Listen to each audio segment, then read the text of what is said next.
Guys, welcome back to my channel મન kitchen. શરદ પૂર્ણિમા આવી રહી છે અને હું તમારા માટે મટકા દૂધ પૌવાની એક નવી રેસીપી લઈને આવી છું, જે મારા ઘરમાં તો પરંપરાગત બને છે, પણ તમે કદાચ યુટ્યુબ ઉપર પહેલીવાર જોતા હશો। અને ચંદ્રમાના પ્રકાશમાં નેચરલ ઠંડકથી માટલું ઠંડુ થાય અને એમાં રહેલા દૂધ પૌવામાં માટીની ખુશ્બુ અને ચંદ્રમાના રિફ્લેક્શનથી દૂધ પૌવા વધારે ટેસ્ટી બની જાય છે। એનો ટેસ્ટ રબડીને પણ ભૂલાવી દે તેવો હોય છે અને 10 જ મિનિટમાં તૈયાર થઈ જાય છે। ચલો એની રેસીપી જોઈ લઈએ। સૌથી પહેલાં અહીંયા 500 ml જેટલું દૂધ ગરમ કરવા લેવાનું છે, સ્લો ફ્લેમ ઉપર થવા દેવાનું। અને સાઈડમાં અહીંયા મેં 1 વાટકી જેટલા જાડા પૌવા લીધા છે, ચાળી અને એને સાફ કરી લેવાના। અહીંયા મેં સ્ટેનરમાં લીધા છે, એને 2 થી 3 વખત પાણીથી આ રીતે વોશ કરી લેવા અને પછી એને 5 મિનિટ પલાળ્યા પછી રહેવા દેવાના છે। હવે 5 મિનિટ રહેવા દઈએ। સાઈડમાં મેં 1 વાટકીમાં થોડું ગરમ દૂધ રાખેલું અને એમાં 6-7 તાંતણા કેસરના નાખી અને કેસરવાળું દૂધ તૈયાર કર્યું છે, એ આ દૂધ ઉકળે છે એમાં એડ કરી લઈએ। હવે સાઈડમાં આપણે એક પાવડર તૈયાર કરવાનો છે।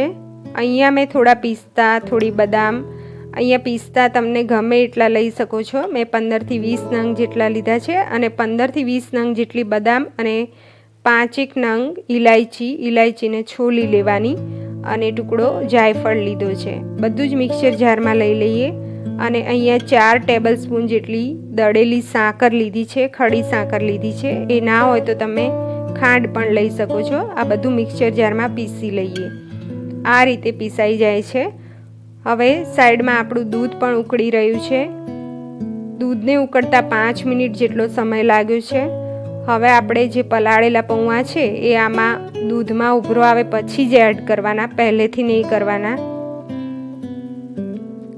અને આપણે એને 5 મિનિટ સુધી દૂધ પૌવાને થવા દેવાના છે।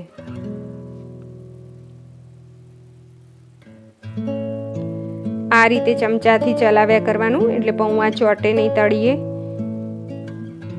5 મિનિટ થઈ જાય, સરસ પૌવા એકદમ ચડી જાય છે અંદર 5 મિનિટમાં જ। અને આપણે જે સાઈડમાં જે પાવડર બનાવ્યો છે એ હવે આ દૂધમાં એડ કરી લઈએ। બધો જ પાવડર એડ કરી લેવાનો છે અને એને સારી રીતે મિક્સ કરી લઈએ। 1 મિનિટ પછી આપણે ગેસની ફ્લેમ બંધ કરી લઈશું અને આ દૂધ પૌવાને રૂમ ટેમ્પરેચર ઉપર આવવા દેવાના છે। સરસ થઈ ગયા છે। ગેસની ફ્લેમ બંધ કર્યા પછી રૂમ ટેમ્પરેચર પર આવે પછી આપણે મટકામાં ભરી લેવાના છે દૂધ પૌવાને।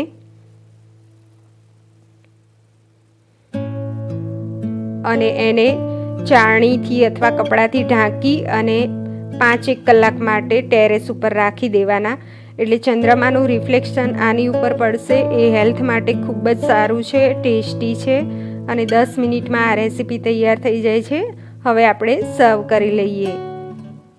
આપણે આ દૂધ પૌવા 12 વાગે રાત્રે ખાતા હોઈએ છીએ। ઉપરથી બદામ અને પિસ્તાની કતરણથી ગાર્નિશ કરીશું। સો ફ્રેન્ડ્સ, તમને મારી મટકા દૂધ પૌવાની રેસીપી ગમી હોય તો વિડીયો લાઈક કરજો અને મારી ચેનલને સબસ્ક્રાઈબ કરવાનું ના ભૂલતા। Bye bye, C you next time.